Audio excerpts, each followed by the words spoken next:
And good evening and welcome to the Red, Gold, and Bold podcast. Time for comps, floors, ceilings. We break down our draft picks of the Kansas City, our views of the draft picks of the Kansas City Chiefs here as we have now had a little time to digest it. We've seen rookie mini camps. Let's dig right into it. With us as always, Jeff Chadiha from the NFL Network, NFL.com. I was going to say, is that a Virginia Tech shirt? I couldn't see where that was. No, it's a company called Ruka. I don't rock the Hokies. Okay. Just it's like a surfboard company. Eric Eager from Pro Football Focus, PFF.com. Is that a PFF shirt? Stunning. A PFF fantasy. Repping the home company. I'm a company man most times. Look, Soren, if you want to send me an 812 or 810, sweatshirt, I'll gladly wear it on the show. I will do it and keep them on the radio frequencies by tens. They go up by tens. There's no 812. There's no 927 by tens. They count by tens. Just like there's no one that wears a number bigger than 55 in high school basketball. That's right. Which is how it should be in all basketball, by the way. Nothing irritates me more than the number 6, 7, 99 in basketball. That pisses me off. Soren Petro from Sports Radio 810 WHB with you. Remember, we are live. We're going to every other. We'll be very soon back to every week, but every other week with the Red, Gold, and Bold podcast, every other Tuesday at 9 o'clock. Tell your friends, text them, tweet them, let them know. And of course, we would always appreciate your likes, your loves, your retweets. Don't cost nothing, but it helps us out a lot. We stream live, I guess I should say. Podcast available wherever you get your podcast. On Apple, Spotify, Google, wherever it is, you can get it. But of course, we stream live with the video. Catch us on YouTube, Facebook, and Twitch, as well as Twitter. Check it out. Again, we'll be back at it 2 weeks from tonight with Red, Gold, and Bold, our Too Deep podcast, our NFL podcast, a week from Thursday. But let's start it off. What we want to do here tonight is basically we've all had time to digest the draft picks. It's still the biggest thing. If there's time, we'll get to some of the maybe free agents that are out there, maybe some guys on the roster that have been on the roster that can take a step forward this year and make a big impact. No promises on that, only if there is time. Let's get to our comps, our ceilings, our floors. Let's just take it from the top. Trent McDuffie, cornerback from Washington. Chiefs trade up and get him at 21. Jeff, you got a comp, you got a ceiling, you got a floor. Well, the comp, I'm going to go with what my guy Lance Zierlein went with at NFL.com, and it's Jair Alexander. Are we supposed to keep these? The Chiefs players can go all throughout the NFL. What are the rules? I think it's your baby, Jeff. Okay, I think you do it however you want, and we'll appreciate your stylings. Okay. Yeah, I'll go Alexander. I like that one because, one, it took him a little bit to become the player he's become. He's an all-pro player. That would be the ceiling, obviously, for what he can become. I think that I love his potential, especially in this defense. If they're able to get the pass rush going, he's a smart player, very instinctive, great athleticism. Obviously, we all know about the size and the arm length, which does matter in a league, and especially in a division where you're going to play a lot of taller receivers. But he seems to know where to be. He seems to understand the position very well. It'd be easy to go with Marcus Peters here. Doesn't intercept the ball enough for me. Doesn't take it away enough. I think that's what separated Marcus Peters from every other corner in the league. But for the floor, I'll go probably Kyle Fuller. I think at worst case, he will be a competent starter in the NFL. Whether he becomes a star depends on how much he can take the football away and be a Jair Alexander type player. Interesting. Kyle Fuller is a pretty good floor, don't you think? I mean, that's what I'm saying. The Chiefs would kill. The Chiefs would kill, I think, for that, right? Yeah. I think that speaks to just like the safety of the pick, right? Like, I mean, I think he was. He's a guy without maybe the high end ceiling because he doesn't have all the perfect measurables. But I think he's clearly a guy that you feel like, hey, there's no way that the Kansas City Chiefs don't get production from him. I mean, so I actually love those comps. I already we're on the first player, and I feel inferior to Jeff and his comping abilities. So I can't wait to hear how. Wait till we get to the fifth round, guys. All right, here we go. Here we go with mine. I like mine. Okay. I think my median comp, so like my comp, like the actual comp, basically the same size, 6 foot 200. Also picked in the 20s. Mike Jenkins, the former corner for the Cowboys. Okay. Yeah. One-time Pro Bowler, 5 interception season in 09, started almost all the time.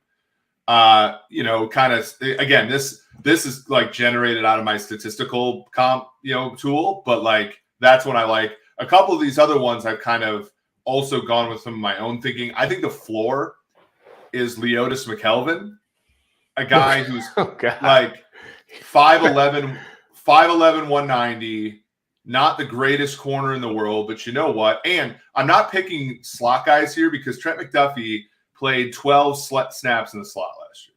So like that might be because he was too good to play in the slot or whatever. He's not like the third best corner, but like Jair Alexander's a great comp on the outside, but he's also the Packers like inside nickel guy. So that like kind of maybe, but anyway, Leotis McKelvin ran kicks back for Buffalo and very effectively. I think like, that could be what McDuffie does if he busts out as a corner, relatively speaking. And then the ceiling is Marcus Trufant, 5'11", 197. Oh, wow. Okay. Started 15 or 16 games his first 6 years in the league for the Seahawks. Entire career with one franchise, Pro Bowl, 7 interception season, another 5 interception season. So that's kind of where I like McKelvin's the floor because they'll still find use for him even if he's kind of terrible like McKelvin was as a cover guy. Okay. So Zach Osborne asked to define the floor here, so we should heed his advice. We're not confusing anybody here. So, I mean, like the floor is like what we think the lowest they can be is. Yeah. Right? Like, it's the bottom end, which I think, by the way, I mean, you're going to hear some floors like out of me later. Like Zach, you ain't going to have any problem understanding what a floor is when I get to some of the later picks, because I think, some people are going to be like, oh, I'll give you a floor, for one of the corners. It's going to be like, oh, Philip Gaines. Yeah, right. Steven Nelson, like, guys that are like, we're good, serviceable players. They're thinking like the floor on one of these guys, Charvarius Ward is going to be the floor. Like, no, there's some rubbish that's going to come into this. But at least for me, when it's all said and done. So, ceiling is as good as they can be by our expectations. Floor is as bad as they can be. So I'll put it that way. I'll give you this for Trent McDuffie. I'm going to make my comp. I know that the size, I don't know, it's not that far off, but looking at him being willing to be physical, pretty sticky, but not all the right measurables, I'm going Brandon Flowers, right? I'm going to make that my comp. I wanted to, and I will tell you, full disclosure, mine are all Chiefs, right? Okay. So that is limited my ability. I may give you some names that are non-Chiefs as well, but like every name I have on here is a former Chief, right? So that did make it harder. I can't really, I didn't want to go Marcus Peters because I didn't want the association of like off the field issues and the fact that he was Washington. But I do think, I like what Jeff said. I don't think he's quite the ball hawk, but I also don't think he'll get burnt as much. You'll hear who my upside is here in a second, but I think Flowers was a good, solid corner that would also make some hits. And I want to believe that Trent McDuffie is the second best corner in this draft class, and he proves it or even exceeds it. But I think he probably went third for a reason. And I think as much as the Chiefs, obviously by trading up, felt he was clearly a step ahead of all the other corners, I don't like trade ups, and I think he's going to look more like the corners that came after him, probably than the corners that were above him. So I'm going to go Brandon Flowers.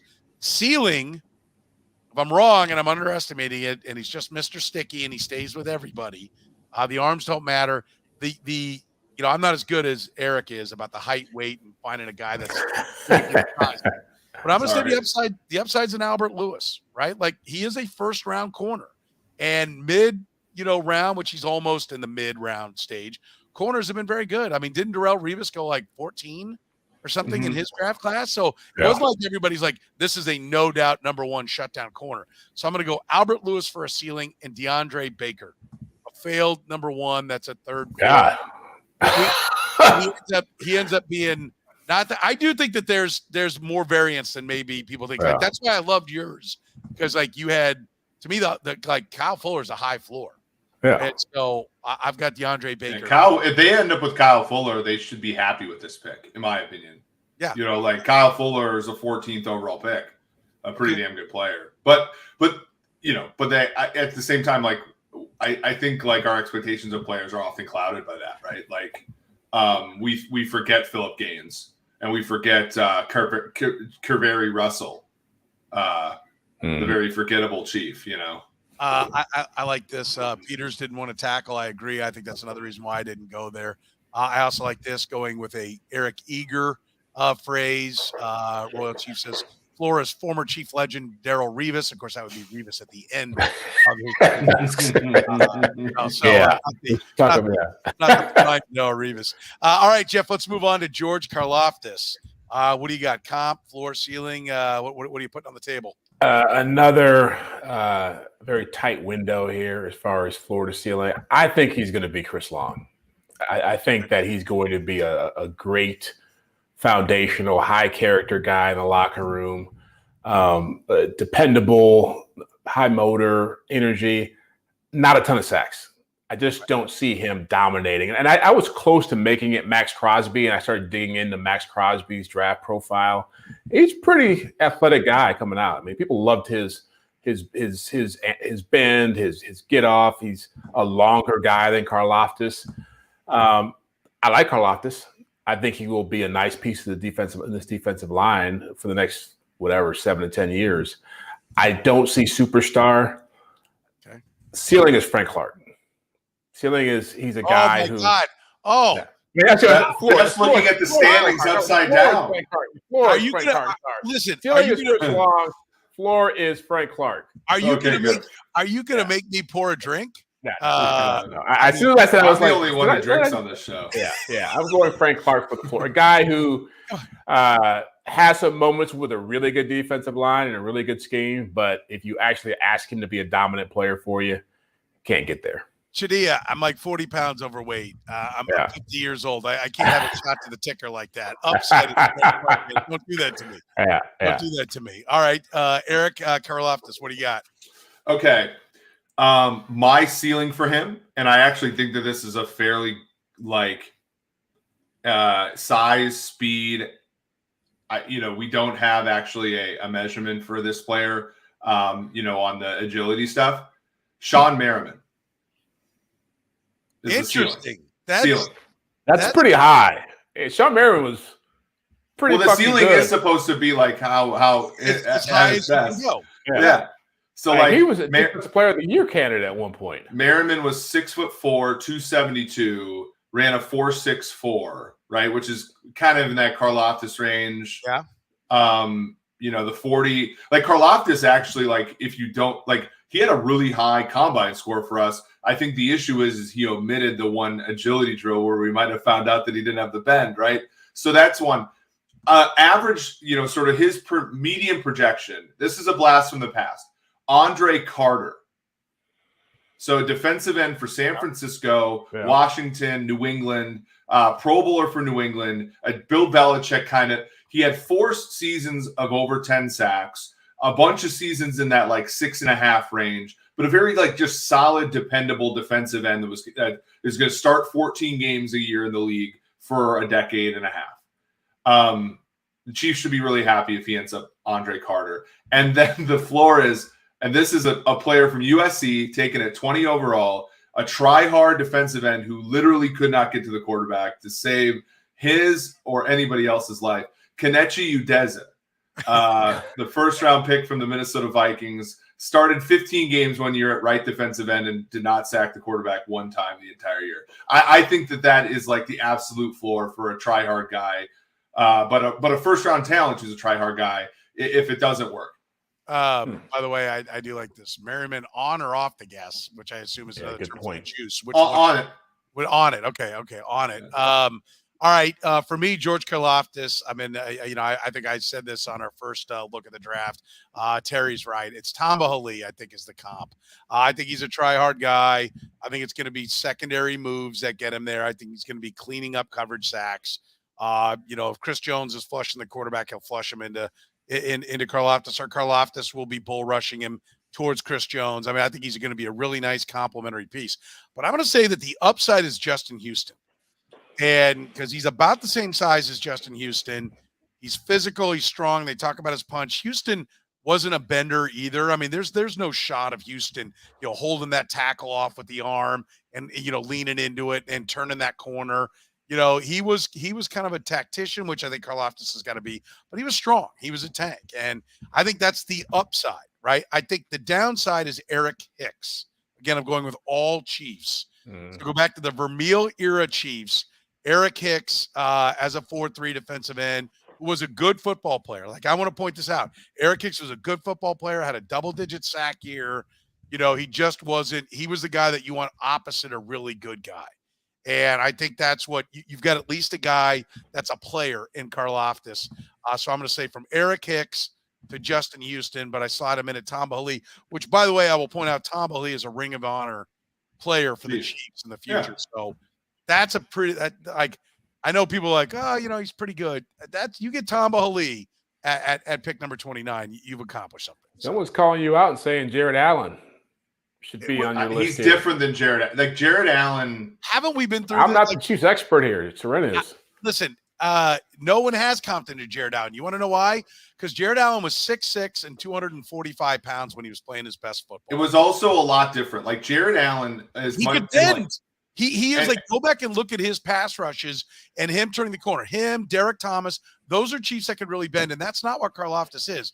He's more like Tom Bahali. He's going to play over his cleats. He's going to be, have to knock guys or be using swim moves, hand fight. Like Jared Allen. In a perfect world, he's not the Chiefs' best pass rusher. That's the Tom Bahali thing, right? Yes, agreed. And the other thing is, like, he doesn't have to be comped to white players only. This just is. Right? Like, every white player is not like every white player. Just like the problem is you can't comp him to every Greek player because there's only like 4 Greek Chiefs. You're going to be stuck. No offense meant, Red, but like I seriously, I think you got to go back and watch Jared Allen. They are. Jared Allen is like Sean Jones from the Raiders and Packers, and he's even better than him. I mean, he's like Chris Dolman.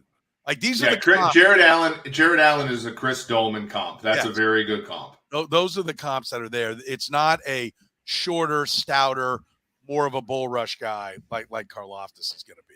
All right, that brings us to Skyy Moore. Jeff, you have the honors. What do you got for Skyy Moore? This one will excite all the Chiefs fans watching because this isn't my comp. This is my ceiling here. Okay, this is Stefon Diggs. I think with what he did in college, the way he plays, his size, I think obviously he plays bigger than what he is. Great hands. You can move him around in the offense. Stefon Diggs was a guy who, whatever, 5th round pick, come out into the league at Minnesota, gets traded to Buffalo. He blows up there, but he always had the talent, had to find the right quarterback to play with. I think this guy is coming into the league with the right quarterback. And best case scenario, he's a guy you can move around your offense, who you can have run short routes, intermediate routes, long routes. He's not going to be Tyreek Hill, but if he's Stefon Diggs, that's pretty dang good. Yeah. I think the floor for him, which again is not a bad floor, depending on how you look at it, I see Randall Cobb. Now, I see a guy floor. Yeah. I mean, this is like the greatest, safest draft in the history. The Chiefs fans are going to go from saying Jeff's the biggest hater in the history of media to saying like, this is 5 Super Bowls, right? That's right. This is the turning point here. Yeah. And one night we're watching Jeff Chadiha more from a hater to kiss ass. Like, this is amazing. Yeah. How this is working so far. I love it. Yeah, but I think Randall Cobb is, obviously he is a really good slot receiver. Not a guy who can go outside and do a lot of damage for you, but can really be effective with the right quarterback. And I think that's been missing from this offense for a long time, that kind of weapon that Mahomes could count on. He's obviously gone to Kelsey a lot in the intermediate parts of the field, but to have a player who can catch a 5-yard pass, make something happen with it, you can go to on 3rd down. If the worst he is Randall Cobb, then they did pretty good. Yeah, that's a great one. All right, what do you got there, Eric? All right, my worst one, mostly for size, but also I believe that he can have this production just for playing for Patrick Mahomes, and that's Eddie Royal. Yeah. Eddie Royal had, as a rookie, his only year with Cutler, had 980 yards, 10.8 yards a catch. After that, no more than 62 yards. But when he had 62 catches, when he had his kind of more productive years at the end of his career, it was with Phillip Rivers. So again, I think it's just Eddie Royal was very much a product of the quarterback he played with. And that is floor? That's floor. Okay. I think ceiling is Steve Smith, Sr. Oh wow, Lord, that's Hall of Fame. Oh my Lord. I said we're looking. This is ceiling. Ceiling. Steve Smith is 5'9", 195. Played at Utah, which is like a trolley ride away from at the time from being Group of Five, a la Skyy Moore. He was the 74th overall pick in the draft. And it was amazing. He was a Hall of Fame player, but that's what I'm putting as ceiling. What? I said, you think he was amazing? Yeah, I mean, I love it. It's great. It's great. By the way, and then my median. This one, if you're drunk. Yeah, I'm thinking. Is that I'm not my drunk. girlfriend over there listening? I'm not drunk. I've only. No, I haven't. No, I'm sober as a judge. And then my median one, and again, this is a little bullish, but I gotta say, I had Skyy Moore a lot higher than this. Is also the 76th pick in his draft, 2013. Keenan Allen. Okay, he's a little bigger. Keenan Allen's a little bigger, but I think as far as Stephon Diggs is a very similar one. I like the one Jeff gave. Both of those guys, when they run pass patterns, are extremely hard to get your hands on, extremely hard. They're just movement skills are amazing. Again, I think the world of Skyy Moore. That's why I gave Steve Smith as his ceiling and Keenan Allen as his comp.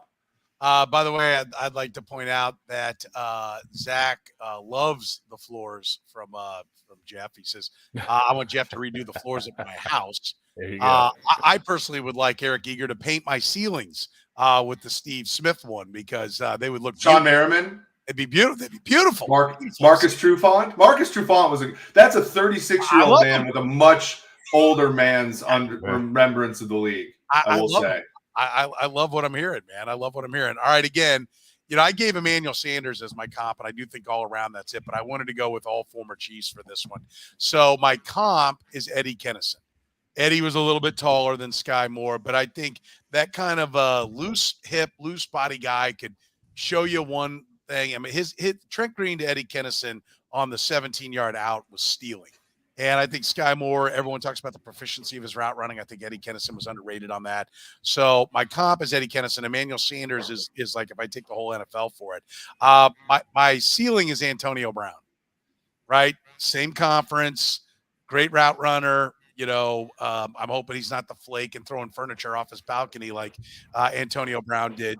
But I think the ceiling is that this guy becomes a true number one, right? Without elite size. Everyone loves his route running. They love his after the catch. He's a tackle breaker. Eric loves him. PFF loved him. If all that's true, then I look for a guy who's a number one who's not your prototype size. That's Antonio Brown. My floor is J.J. Burden of the Marty. Which, by the way, was a decent player. I'm high on the guy. But J.J. Burden was kind of like a one contract guy, really. And I think that'll be the floor. He blew up the Falcons in the 94 game, and then the Falcons gave him a big deal, right? And they were like, be our fourth wide receiver in the run and shoot. All right, now we get to Bryan Cook, the second round pick, the safety from Cincinnati. Jeff? A little tougher one here. It's going to start going off the cliff for me. All the good vibes now are going to become more skepticism. Back to Jeff the hater? Yeah, exactly. Not the hater, but the realist. Okay. Look, big safety. Sounds like a guy who can hit hard, run support for you, be a middle of the field defender. Not great in coverage. Don't want him on anybody's tight end. Don't want to see him on Darren Waller anytime soon. I'm thinking best case here is Kenny Vaccaro. He played for the Saints, that would be my ceiling. I think he was a solid player. I think Eric would, Eric knows these guys around the NFL pretty well. And so I think he was a player who played for the Saints. He was a hitter, not a great coverage guy, but he was a tone setter for you. And I think that's what a guy like Cook can bring to this. Maybe he's more versatile than I am hearing or seeing, but it sounds like from his measurables, from the draft evaluations, that he's not exceptionally fluid. So I don't see somebody coming in here and being like a Juan Thornhill type player who can move around. My floor here is Dan Sorensen, that he ends up being a guy who just can hit and blitz, play special teams for you. It makes some plays. Now, I was not as much of a Sorensen hater as most people are, but I will say that his limitations will hurt you. If this guy is not more athletic than he seems to be, on at least from the scouting reports, then I could see him falling into that realm, just being a good special teams player who might not be the best safety in the world. Okay. I like that. Let's go to Eric. What do you got on Bryan Cook? By the way, Namphums says that I'm going to say Cook's ceiling is Ed Reed. I have a little bit more respect for that maybe. The ceiling for Cook, to me, versatile, excels the most in the box. So when you look at the Buffalo safeties with Poyer and Hyde, Poyer is the deeper guy, the guy that can kind of be rangy the way they want Thornhill, I think, to be, or the way they want Reed to be. I think Micah Hyde is the ceiling for Cook, where he's kind of a little stiff, but he's still a damn good player who can hit players and make plays on the ball. I think the median is Rodney McLeod, who's currently currently signed with a different team, but he played St. Louis and then Philadelphia, won a Super Bowl there. And this one, I'm actually going to use the Chiefs comp. I think about the playoff game against the Colts, where T.Y. Hilton split this man and Kendrick Lewis for the game-winning touchdown, and that's Quentin Demps. Oh. It's kind of a whatever. Hey, you're going to play when we play 6 defensive backs kind of player. Okay. I like it. All right, here I go. I'm going to go upside, and I think of this guy playing in today's game, right? Don't think of this guy as what he was in his era, because in his era, he clearly was a Hall of Famer. And I do not think Bryan Cook is going to be a Hall of Famer. But think of Steve Atwater's game in this NFL, right? Does that make sense? So big hitter coming up, like a better Dan Sorensen, a guy that will pop some people, has some athleticism, runs around, makes some plays, but isn't the greatest coverage guy. So that's the upside. My floor was Dan Sorensen, right? I think that's fair. Well, did you stood up for me, or just that's what you wrote down? No, that's what I had there all along was Dan Sorensen. I mean, I think that because first of all, Dan Sorensen doesn't blow, right? Yeah, that's what I'm saying. He blew at times, but he was a productive Chief at times, and definitely in the 19 playoffs. There is a place, there are guys that are good players for a pocket, and then overall they're overmatched. Or they're good as the third corner, they're asked to be the number one, and it all goes to hell in a handbasket. Well, right? the failure of Sorensen last year was a failure of Steve Spagnuolo, right? Yes. It wasn't like having Sorensen. Like, I remember the playoff game against Pittsburgh, having Sorensen stand next to Ramik Wilson and take on Le'Veon Bell for 5 yards of carry, so they didn't throw the ball to Antonio Brown against Terrence Mitchell. Like, that's a useful player, right? Having him play one half of the field against the Buffalo Bills is an egregious use of a football player. His particular brand of football. Yeah. All right. And so then my comp is Bernard Pollard. By the way, that was coming from somebody. I thought of a better comp for somebody down low. I was just changing that. I finally hit upon a tackle that struck home with me. My comp for Bryan Cook is Bernard Pollard. Big hitter, fly around, looking for the big hit. The videos I've watched, I'm like, I need to dig more and see Bryan Cook in coverage, or Bryan Cook mistakes, because to me he looks like a guy that's just a headhunter, and that was Bernard Pollard. Somebody threw out Brock Marion here. Remember him? Ooh. Yeah. He was the one that he was a good player. Yeah. That's not bad. Brock Marion, strong. All right. That brings us now to do you like Bernard Pollard, though? You knew someone was going to do it, but yeah, I like him. I thought he was a better player. He won a championship in Baltimore. He was a better Raven than he was a Chief. So, I mean, I think, it's up to Spagnuolo to put him in positions to succeed. I think we saw that and Bernard Pollard was a better Texan than he was a Chief. as well. He was good there. And he's a tremendous NASCAR fan, and I'm a closet NASCAR fan. So, I like getting Bernard Pollard's name out there. All right, that brings us to Leo Chenal. Killer. This was an absolute killer for me. Give me what you got. This is the wild card here. This is the one guy. If this was 2002, it'd be very easy to find a comp for him. He's a throwback player. Not many guys playing linebacker who look like him, who move like him in the NFL. A true thumper, big-bodied guy, a Big Ten linebacker, threw his body around at Wisconsin. What I see here is Josie Jewell, who plays for the Denver Broncos, who plays linebacker, came out of Iowa. Not a great athlete. I think he ran a 4.840 from what I read. Stiff, rugged, stick his nose in there type player. But he's been a good starter for them. He's been banged up the last couple of years, but he's been a good starter in the middle of their defense. He's instinctive. I think if you have a guy like that who Chenal becomes, a guy who you can play in your defense, you can be if not a backup to who's the guy that did from Missouri? I told my names are all running together now. Nick Bolton. Yeah. If he could be a Nick Bolton backup or a guy who plays in Nick Bolton's when Nick Bolton's banged up, it's a good deal. I think he'll be a special teams player for you, which brings me to my floor. And to take a page from Soren, I'm going with Mike Maslowski. I think that. So good. Oh, you guys like that one? I used to teach at UW lacrosse, by the way. You guys know that. I was a professor there. That's UWL legend. I don't know if somebody beat me to it or they just threw it up after I said Mike Maslowski. But this Zach Osborne is all over my picks. I don't know if he's living in my house right now. Oh, my God. Yeah, a guy would be a good special teams player for you, be a crowd favorite, but not really a difference maker on your defense. Wow. That is I'm so pissed. So I love Maslowski. I love that comp. And you even went white guy on white guy. That's right. Way to make that one stick. All right, Eager, what do you got? Okay, ceiling and median were easy for me. Ceiling is Anthony Barr.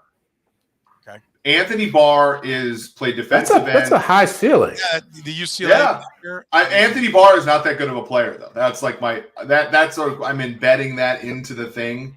He's like the 12th pick in the draft, wasn't he? Yeah. And he was a defensive end at UCLA that they tried to make into an off-ball linebacker, and he was very good at rushing the passer as a blitzer, and he was average at everything else. And the problem is he went and signed with the Jets to be an edge guy, and then got cold feet and bailed, went back to Minnesota to be an off-ball linebacker, where other than the occasional blitz, he was kind of an okay starter. Right? Like that's kind of where I see I'm looking at 3-4 outside linebackers who are not like edge guys today, right? To your point, Jeff, about it kind of being a blast from the past.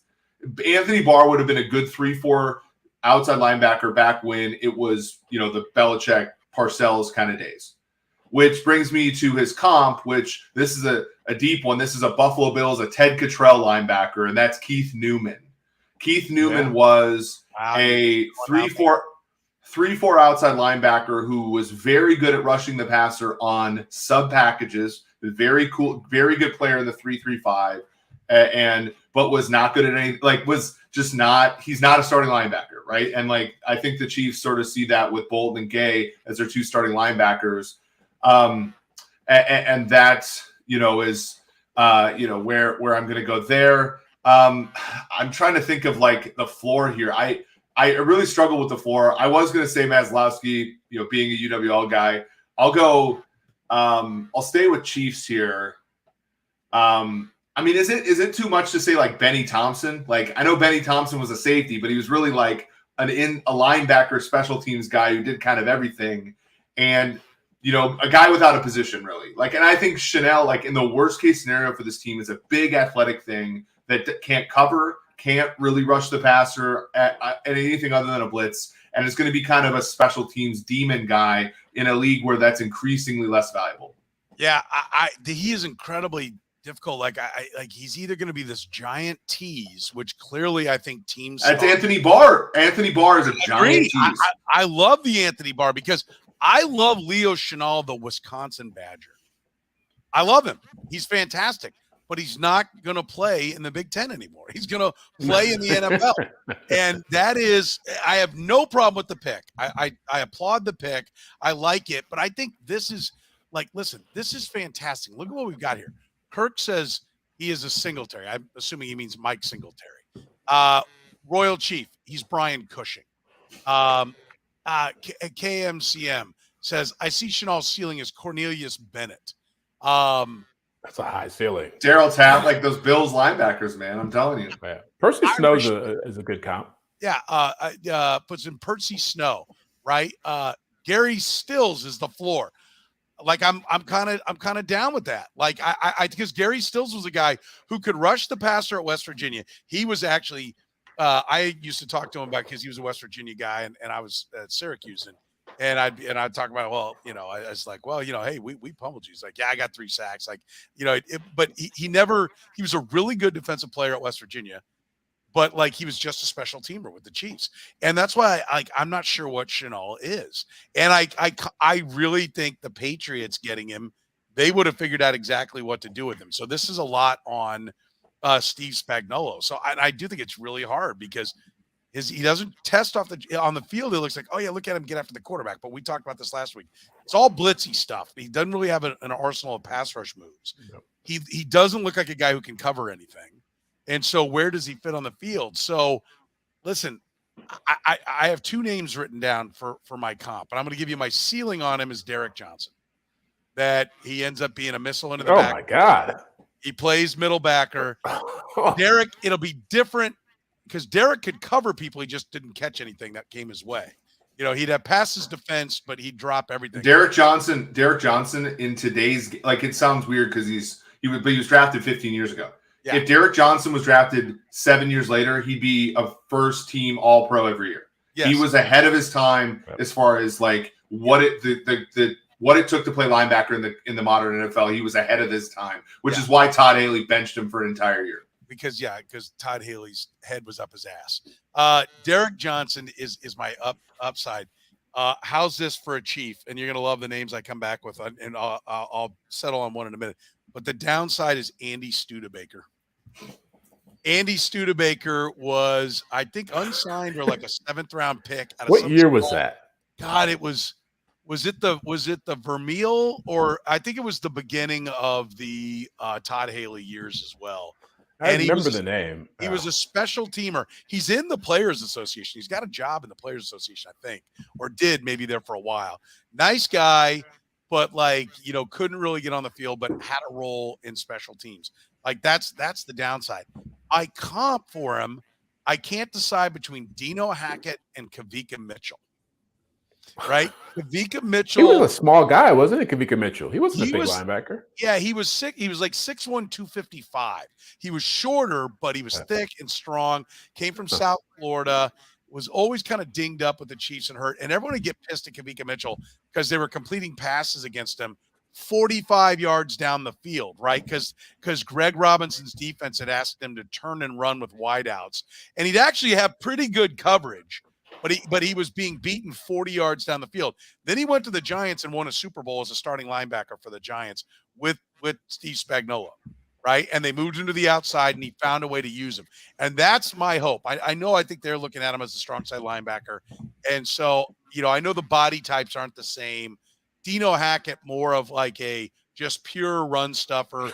Today he come off the field. He wasn't as big. He was actually undersized, like 6'3", 229, but he was taller as a middle backer. And so I can't make up my mind between those two. I have 2 other ones because I feel like this is elicited our imaginations a little bit. Okay. A ceiling for him, Broderick Thomas. Famously taken. Yes, the Alabama backer. Famously taken in the Derek Thomas Nebraska. Broderick Thomas was Nebraska. Oh, no, okay, well then throw in. I'll see your. That's right. Broderick Thomas was the one who went after Derek Thomas in the '89 draft. That they said it was either one of them. Yeah, you could take either. The Sandman, right? So the Sandman played for Tampa. They were terrible, but he had like a year where he played middle linebacker and got 10 sacks. And then at the end of his career, he was a 90s edge rushing 3-4 outside linebacker who wasn't that good at rushing the passer. It's the tweener, man, and like that's what I love that because I'm gonna see your Broderick Thomas. I thought of the name of the guy I was gonna mention. I'm gonna see your Broderick Thomas. I'm gonna raise you Keith McCants.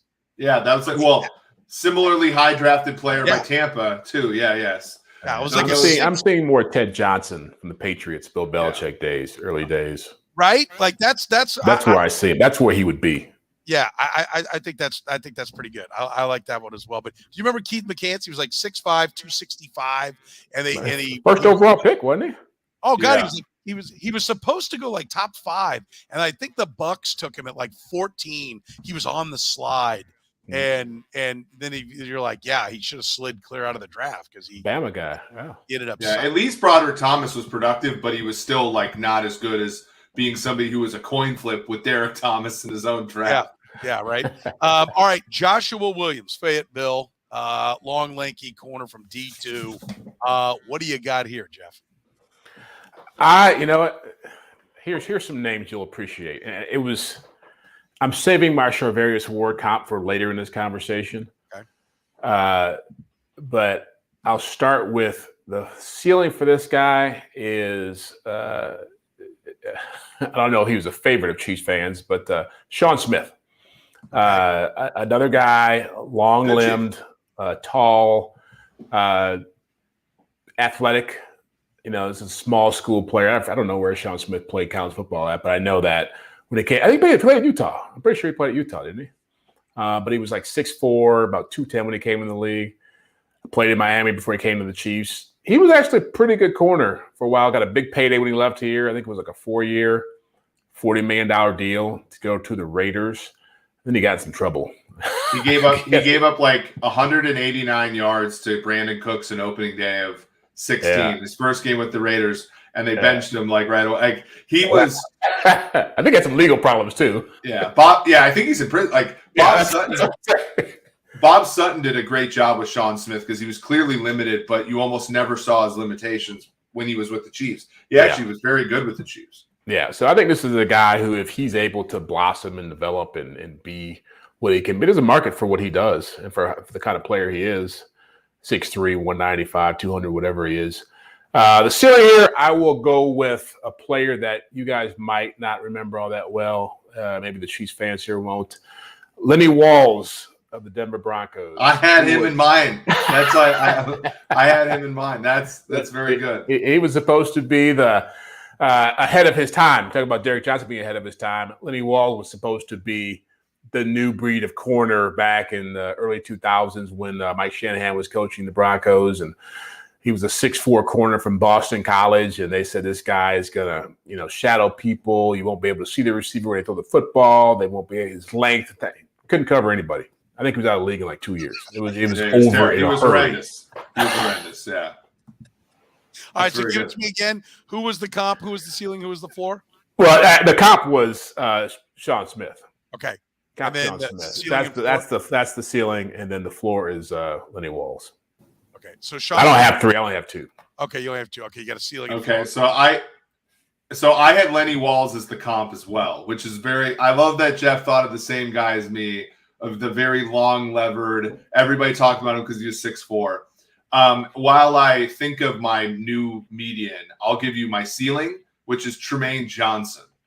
6'2", 213 pounds, St. Louis Rams corner, 7 interceptions in 2015. I remember specifically because it was my first year working for PFF. In Calvin Johnson's last career game, it was against St. Louis, and Tremaine Johnson held him to 1 catch. And it was a very impressive performance. He earned 2 franchise tags, went to the Jets, and as one does, flamed completely out with the Jets. The floor, Chiefs fans remember this guy fondly. Marcus Cooper out of Rutgers. 6'2", 197. Had a moment or two. I think he had the interception against Tennessee. He had the fumble that Tom Hulley returned for a touchdown in the ugly Buffalo game that happened every year. And then against Eric Decker, I want to say he gave up like 190 yards and 4 touchdowns at Arrowhead against the Denver Broncos. So you saw the up and downs with Marcus Cooper. You have to go a little bit away from the size. I think if you're going to go with a comp And I gotta say, I was so into having Lenny Walls be the comp there, and I thought Cooper was like the perfect floor. You know, it's hard because the weird thing is like any corner who makes it to the league at 6'2" is automatically good because like if you can hang with that kind of size, like there's a selection bias in there. So I'll opt out of I'll take the same comp as Jeff had because I already had it. Okay. All right. All right. So here I go. I'm going to go. We got a ceiling of Dale Carter, right? Like long, lanky, safety-ish like body, but he's going to stick at corner and make it go. And so I'm going to go. The ceiling is Dale Carter. I don't know anything about the background, so I'm not trying to get into off the field stuff or whatnot, which by the way, Dale Carter's got his life going in the right direction. By the way, Dale Carter passed me once. Nobody's ever gone by me. Back in the day, I had a Corvette and I was flying and my doors were blown off when Dale Carter passed me going by the stadiums. And I was going way too fast and I passed him and it pissed him off. And he shot by me in a Mercedes like it was nobody's business. But anyway, seemingly has it, I know he's doing a lot of work with kids now and everything. So that was great to hear. But Dale Carter was one hell of a football player. And so that's my upside. My ceiling, my floor is Steve Smith. A long, lanky corner that is serviceable, but for the most part, you're always looking to upgrade if you've got him. That's my floor. I think if they're going to take him where they took him, he's going to be pretty good. So Steve Smith, I think, is a pretty good floor for a 4th-round corner, by the way. So that speaks on how to. How about this for my comp, though? He ends up playing safety, and he becomes a Greg Wesley. Anyone? Yeah, 03. Those are good. Those are good memories. 03, like otherwise terrible defense, forced a lot of turnovers. Yeah. So no one. Yeah, that's part of your comp. Is that happening? I know. Yeah, is that would happen? Okay. I don't think it's ideal. I think what they want him to do is be a corner, but he's 6'3", right? Yeah. Like, I mean, that's a lot of body to turn and twist and do all those things at the corner position. So, I think that's legit there. By the way, I wrote down Steve Smith, but I meant Sean Smith. I was going to say, I was thinking. Yeah, Sean Smith was the corner I was thinking there. So my bad. All right, so that brings us to Darian Kinnard. Love the size, 6'5", 320 pounds, fat asses in the middle of your lineup is always a great thing to me. Tougher. Look, it's hard to know. I feel like once Joe Thuney leaves town, I don't think Joe Thuney's going to stick around for another contract. When this contract runs out, this guy will be front and center, having a chance to take that spot alongside Creed Humphrey and Trey Smith in the interior. So I'm optimistic. He played some tackle in college, so there's some athleticism there, not just size. I'm going with a ceiling here of Cody Ford with the Buffalo Bills, who is a pretty good player, maybe a guy who will make a couple Pro Bowls in his career, obviously a staple in that offensive line, key pass protector for Josh Allen.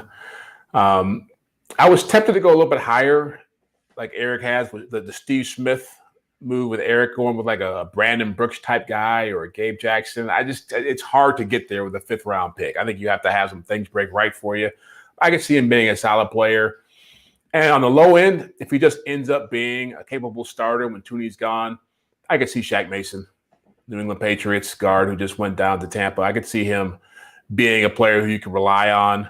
Not going to be a star for you, but get his ass in the way, keep Patrick Mahomes from taking the interior pressure. I think that's where the floor is for him. Okay, interesting. All right, Eager, where are you? By the way, Rhett Frago, love the Josh Mauga. Those were some dark years at inside linebacker for the Chiefs. James Michael Johnson and Josh Mauga. Well, all right, that was with Leo Chenal. How about Boomer Grigsby? So honestly, I could actually see him as an H-back. Remember how they moved Boomer Grigsby from linebacker to fullback? Like, I actually could see Leo Chenal make that. All right, I got a chief here. Okay. He was a 3rd-round pick, but he was terrible. Donald Stevenson. This is your comp, or this is my floor. Okay. So he was like horrendous, jumped off sides all the time. This big thing that just could not I mean, he So was a you marshmallow. do think that there is the potential for this to not be good? Yeah, I think he's a look. My judgment is clouded. A, that he could be a tackle, and B, that he's going to be pretty good. Okay. So Donald Stevenson's like a below replacement level tackle. So that's his floor. Like if he completely flames out, that could be him. He's also a bigger guy. This guy is my comp, and this guy's a little bit taller, but it's kind of a little leaner. But he's kind of the tackle I think the Chiefs are looking like type of quality of player they're hoping for here, and that's Ty Nsekhe. Ty Nsekhe. I don't know who that is. Ty Nsekhe, undrafted, started with St. Louis in 2012, didn't start a game until 2015, but has been basically like a swing tackle, part-time, like actually a relatively good starter for some teams at times, but just like, again, like that is the median thing. I'm not expecting the average for Kinnard to be a 17-game starter. So I'm looking at like kind of the average is this guy. And I think the ceiling is La'el Collins out of LSU, Dallas Cowboys, that kind of build, that kind of mauler type. Not great, not amazing, but like a starting caliber offense tackle on a good offense. I think that's kind of interesting because the kid did start at left tackle for Kentucky, and then as Stoops upped the recruiting, it bumped him over to right side. Like Stoops did a really good job of recruiting linemen at Kentucky and developing linemen. And so the fact that he could play tackle at Kentucky says more than I think people realize with him. All right. Again, if people are jumping on here late, I went all Chiefs names with mine. So just to try to keep it in the family. I'm going to give you my which one do I love more? I love all three names that I have down here. I think I absolutely adore them. I think there's a high floor on this guy. So my floor is going to be Rich Baldinger, who was a all you battle you guard and tackle for the Chiefs. Not super athletic. This kid didn't run great, right? Rich Baldinger would maul you. This is the brother of anyone listening to us outside of Kansas City that may not be familiar with Rich's broadcasting work. His brother is Bryan Baldinger. Bryan Baldinger and his finger, right? Google Bryan Baldinger's finger. Always a fun Google. But Rich was a tough, hard-nosed player that would battle you. And that's my floor. I think this kid's on the team for at least his entire rookie contract, and I think he will play. And whether it's guard or tackle, I don't know. I'm optimistic it's tackle, and I think the upside is think of good Victor Riley, right? If you want to go back, former first-round pick of the Chiefs out of Auburn.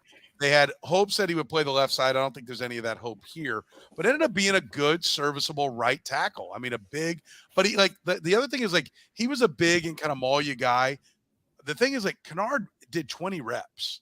Like, when I think of a mauler, I think of a guy who did 44 reps. Wow. You know, he did 20 reps. So he looks the part, but he didn't exactly lift it.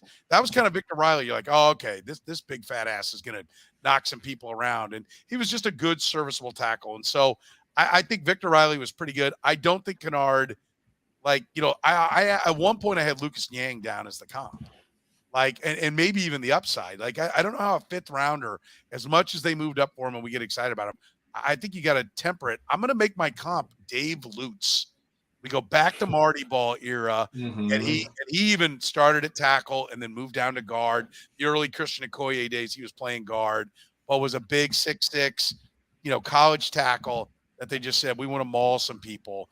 And I think, you know, ultimately maybe he starts out at right tackle. They save some money with Joe Thuney being, you know, walked away, and he ends up at guard when they find a better right tackle, or they move Orlando Brown over to right tackle because they found their left tackle. So I'll go Dave Lutz for my comp. Jaylen Watson, 7th-round corner out of Washington State is next, Jeff. I see more Bo Peep Keys right now. Okay. Anything else? Sure. And that would be the floor here. Look, I mean, low drafted free agent. He's got size. You know, obviously they are making a statement about what they like, even though Trent McDuffie was their first pick. This guy is more in line with what they want to see out of a corner, someone with size who can press and do all that good stuff. So he'll get opportunities. It's just, I feel like once you get down that low into the draft, looking for corners, you're basically looking for guys who can play special teams for you, and hopefully they can develop into something. So I'm not getting my hopes up here, but if he does develop into something, the ceiling here would be Charvarius Ward. Like he would be a guy who can actually use some of those long limbs, use some of that athletic ability, use some of that potential, and turn it into a good corner who can play in the right scheme and be a reliable player for you. So not a lot of high hopes here, but I think he's more going to be a guy who covers kicks and leaves town in about 4 years. Okay. Eric? I'm going to save the same bit for another tall corner who could be really bad for the Chiefs, Marcus Cooper, floor. My median – let's do the ceiling. I mean, this is a good player, not a great athlete, not like a super good athlete, but a good player, length. Absolute ceiling, Carlos Rogers. Washington. Now, he was drafted high and all this shit. But he was kind of flamed out in Washington, was really good with those early 2011 defenses for the Niners, and then flamed out again. So he's an up and down guy, could be good in a pinch. And I think median, and people are going to scoff at this because he started, but this is a not lowly drafted player, not an athletic player at all, and had the worst corner season in PFF's history, but has also been a useful player for he jammed Ricardo Lockett in a Super Bowl, causing the Malcolm Butler interception. That's Brandon Browner. Oh, Brandon Browner. Wow. Brandon Browner.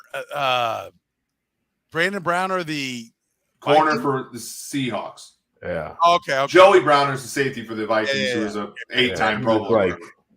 He's like the Brandon's same size like his as nephew or Chenal. something. Yeah. It's like 6'4", 240. Yeah. Okay. All right. So for me, Jaylen Watson, I'm going to go upside. Like he's around later, but the upside is Brandon Carr. I mean, I do like the video they show on this guy. Brandon Carr was the right size, height, weight, speed package, which Jaylen Watson is 6'2", 205. The one thing I like is I think every corner they took has a shot at safety if it doesn't work. And I think it's clear that I think it's Juan Thornhill is not going to be back with the Kansas City Chiefs. I think they're going to start him, play him all year, and then hope that somebody likes what they see and signs him and they get the draft pick compensation. Because I think all these guys are lottery tickets on corners, but we think we've got plenty of depth at safety for when we lose Juan Thornhill. And so I think that's part of what they're doing here. But Brandon Carr, had all the right measurables from a smaller school. Washington State's not a smaller school, but and then Carr ended up being a 10+ year corner in the league. And I do like what I've seen. Carr would also come up and tackle. That was one of his values, was that he was help against the run. So I'm going to go there. My downside is Terrence Mitchell, recent Chief, who also had the right measurements. Yeah. And the Browns signed him, like John Dorsey had a thing for him because he brought him in, then he took him to Cleveland and would show you something here and there, which I've seen things on the Washington State videos where you're like, oh yeah, this guy's got some ability, but most of the time was not good and needed to be replaced. That's generally what you get in the 7th round. So the upside Carr, downside Terrence Mitchell. My comp, Chris Dishman. Wow. That's a high comp. And by the way, USFL defensive coordinator. This is Chris Dishman with the Chiefs. This is not Chris Dishman with the Oilers at the peak of his powers. Oh, okay. Like Ty Law with the Chiefs. All Chiefs, yeah. Chris Dishman Vikings. That was a privilege. That would be nice. But I'm going to go Chris Dishman with the Chiefs. Isaih, the fight doctor Pacheco, Rutgers running back. Although people are kind of talking maybe wideout is going to end up being a spot. But he's going to wear number 10. We found that out this past weekend. What's your comp on Isaih Pacheco, Jeff? I had to do some reading up on him. I saw him play in the Big Ten with Rutgers a little bit, kind of a darting style of running, not the most patient guy in the world. Decent size. The comp I made, this guy's a little bit smaller, but I think it was a similar kind of running style of Philip Lindsay, the Denver Broncos. A guy who came up out of nowhere and ran for a couple 1,000-yard season with that team before. I don't even know where he's at now. They kind of got tired of him and moved him on. But he surprised you with some stuff with his play. The floor here is that's the ceiling. The floor here is Darwin Thompson, just somebody who comes in, may flash during some preseason games and get some people excited about what he could do, but never really materializes as somebody who could help you on the roster. Okay. Eric? All right, okay. Look, my worldview is that every running back in the NFL is good. So it's really hard for me to find a running back who I think sucks. So my median projection is Rashard Mendenhall.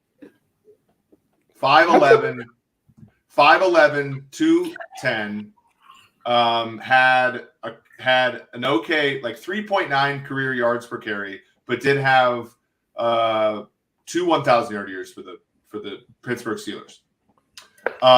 My ceiling also a little bit small, a little bit not as tall, but a very, very, very good running back in the NFL, and that's D'Angelo Williams. Kind of a part-time. Yeah, that's he ran for 1,500 yards one year. Yeah, but at the end of his career, he was a spell you guy, right? He was Le'Veon's backup even when they came into KC in 16, like that kind of version of him.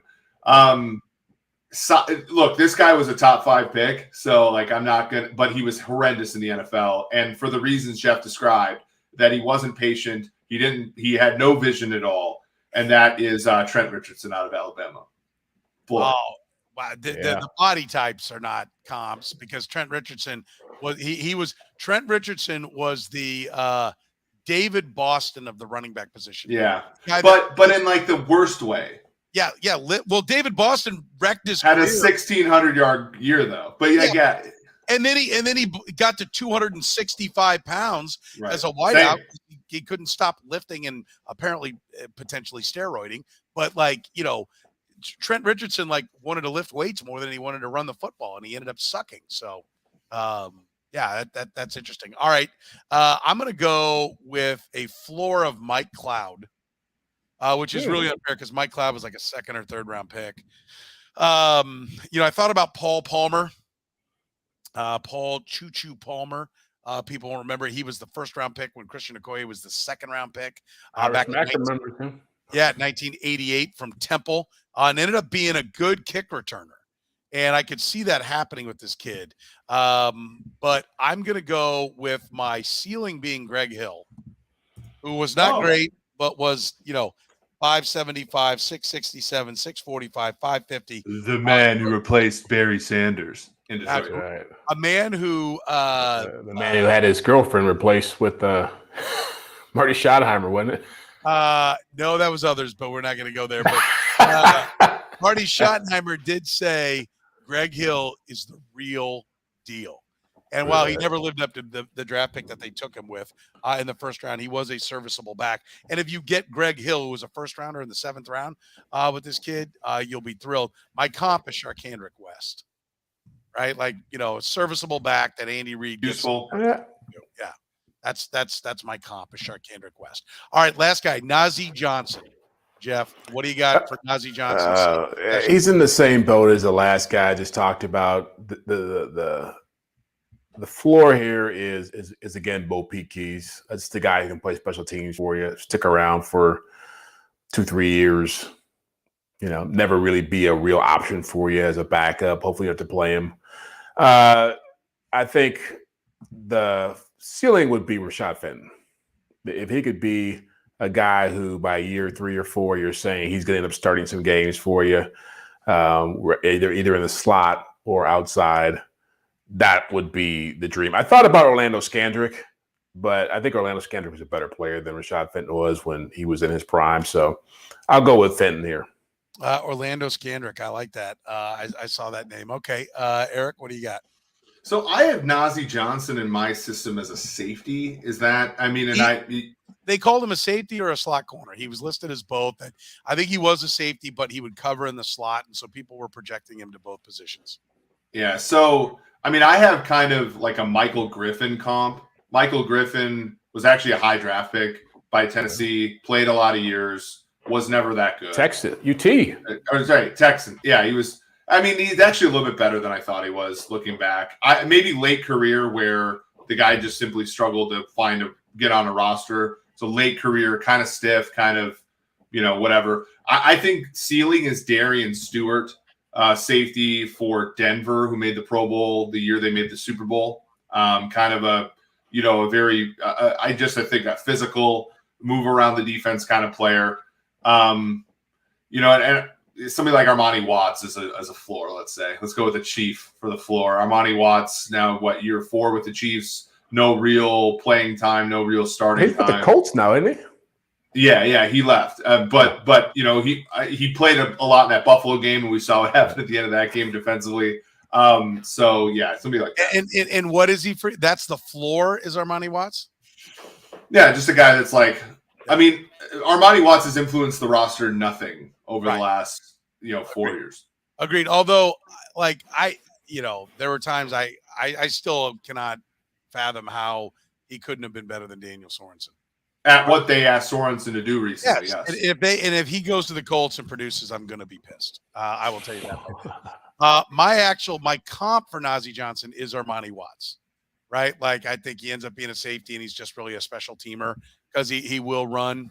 He can run well. He did play a ton of snaps, right? Like he played all 4 years, all the time for them. So I do have some upside with him. I'm going to go with a floor of Marcus Cooper, who was mentioned earlier, kind of the corner safety hybrid as well, who ended up having some productive days with the Arizona Cardinals after he left the Kansas City Chiefs. And so I actually I like this pick, right? I like what is my upside. I like the pick, but in the 7th round, in a year that there were extra players in it because of COVID, I am having a hard time projecting. Like I didn't end up having, I had Jerome Woods down a couple of times and ended up taking him off. I would love to have projected somebody to be Jerome Woods. I'd love to give you that for the upside. I just don't know how a 7th round pick can project out to a late first that's there. And Jerome Woods had some moments when he's good. So I'm gonna say the upside is Eric Warfield. Oh, I was trying to think of him. A place to put him. Yeah. That's a good one. Played corner for the Chiefs, played safety at Nebraska. But played corner, and he's the guy exactly the guy I was talking about, that when he was the 3rd corner for the Chiefs, you're like, Eric Warfield's good, right? Like it's like the history of almost every Kansas City Royal. They're good as a utility player on a great team, and the Royals get him and give him 600 at bats, and everyone goes, "This guy blows. Why do we have?" And I used to teach a math class saying, if you had 9 David DeJesus in your roster, what's your record? Yeah, it sucks. Right? Like Joe McEwing is super Joe McEwing for the Cardinals. He comes to Kansas City. It's like, why is this jackass? Yeah. Nick Punto. Nick Punto is like a little plucky player for the Cardinals. And like, if the Royals have 9 guys batting as Nick Punto. And listen, Daniel Sorensen, when he was the 4th safety, you're like, yeah, man, right on. Like, this guy, play some special teams, knock some heads, come in here as the dime back. Like, I'm okay with this. Eric Warfield was a little bit better than that, I think, because he actually played corner at a fairly high level. The fans hated him because he'd have to go. The Chiefs played a defense in where they put their top corner on the top wideout, and he was completely outgunned when he had to go face the number 1 wideout all day. But Eric Warfield could ball. If Eric Warfield had been your nickel, you'd have been like really happy. And so the upside on Nazeeh Johnson is Eric Warfield. That's So when at the end of the day, who's captain upside? Who's Debbie Downer out of the 3 of us on our picks? Anybody? Here's something. Jeff was awfully. I mean, I was pretty optimistic. I was pretty cheery. Super optimistic early. I mean, I listened to Jeff. It's like the only question about this year is whether they wear red with white pants in the Super Bowl, or they go white with red pants in the Super Bowl, and whether they wear like the gray face masks in those games, or whether they go with their traditional look. Like those are after listening to Jeff, that's my only question about the season. That's why they don't let me near mock drafts. It's like everything's pie in the sky. Yeah, any of the players like the comps you heard from the other guys make you back up or get more excited about? Like, when I heard Junior Seau, or not Junior Seau, Sean Merriman on George Karlaftis, like Steve Smith was pretty high up there too. But was Sean Merriman a bendy guy? No, he was a roided out push the guy. Yeah. Yeah, Sean Merriman competed on what's that NBC show where they go through the obstacle courses and everything? Yeah. Gladiators or something like that. No, not American Gladiators. They're climbing on things. Oh, you're talking about it's on TV right now. Yeah. Yeah. whatever the hell that show is. What they Sean call it. Merriman competed on that, and as his career Ninja was Warrior. American Ninja Warrior, God, did he suck? Like 255 does not hang from shit and swing around like, you know. It drops like a boulder. Yes, Yeah. he'd have been better on American Gladiator than he was on American Ninja Warrior. But I was like, why are you doing this? Like, what is going on here? All right, that's going to do it for this week. I love this one. This is one of my favorite episodes. If you are listening, please tell your friends, tweet them, text them, let them know it's here. We'd love those likes and loves. They do a lot for us. They don't cost you nothing. We would appreciate it. We'll be back with Red, Gold, and Bold in 2 weeks. If you're catching us on the podcast, we stream it live on Tuesdays. Before you know it, we'll be back in training camp and going every single week. 9 o'clock on Tuesdays, 9 o'clock Central. We'll be back next with our 2D podcast, breaking down the NFL. That is coming up a week from Thursday. Until then, for Jeff Chadiha of the NFL Network, Eric Eager from Pro Football Focus, my name is Soren Petro from Sports Radio 810 WHB, saying thank you very much for joining us on Red.